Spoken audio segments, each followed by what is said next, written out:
Okay, here's another one for you, ABC pattern, using the same exact data but only moving forward in time.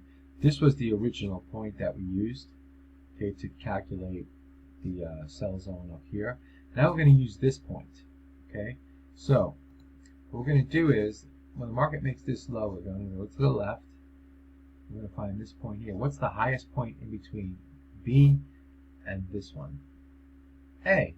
So it's going to be the same exact point that we're using, okay?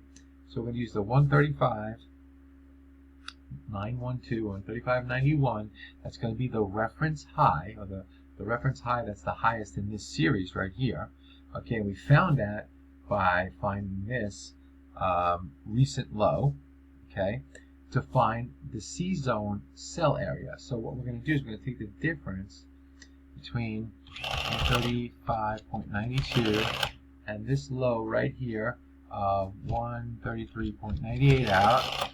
We come up with a whopping 1.94. Okay, I'm going to multiply by 0.618. I'm going to get 1.198, so 1.20, let's say. Okay, 120. So I'm going to 133.98 plus 1.20, and I'm going to find 135.18 right here. 135.70 I put. Okay, 135.18. What's the big deal? That's close enough. Okay, 135 right here, 17. Now I want you to take note of something. Remember in the last video I said that if it was to break, it doesn't really go to the highs.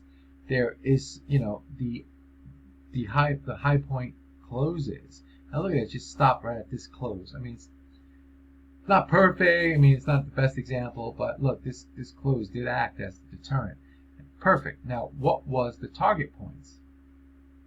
Well, if I take the A to the B, and I got the 1.20. If I multiply that by 1.382, I'm going to come up with this level right here, which I call D prime.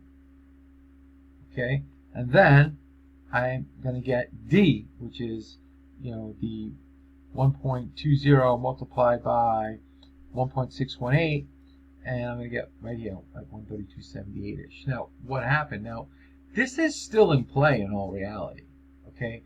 But it needs to break this low point of B.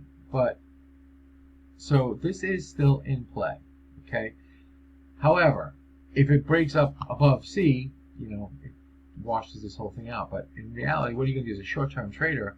It's not a very bad move from 135.16 to 134.10, 134 whatever, 134.15. It's 100 points. Okay, so if you were to take profits, which I would suggest you do, if you break the low, you could always resell again. You got 100 points in your pocket to mess around with this. And we'll talk about that with like trend lines and stuff, but I just wanted to give you another clear ABCD pattern for you guys to look at. Cheers.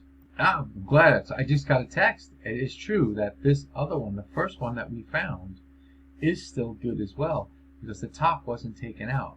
I mean, this was the sells area, and we fell to here. We didn't go to target, which was a little bit higher than this.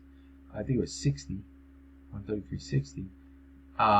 And in all actuality, it is still good. So the only way that this will actually be taken out is if these tops are taken out. Even if this one's taken out, it means that this reference is gone. If this one is taken out, it means that all references are gone. Okay, so really you could use this point here. It's not as good as this sell point. It's not that far off of it actually, about 20 points off of it. So you could actually do longer term retrading this. But like I said, if you got short up here and then you got a nice 100 and some odd point move, why not take it? And then if the pivot breaks, you have the pips in your pocket to resell it. It's always good. I mean, you could always resell it. Okay.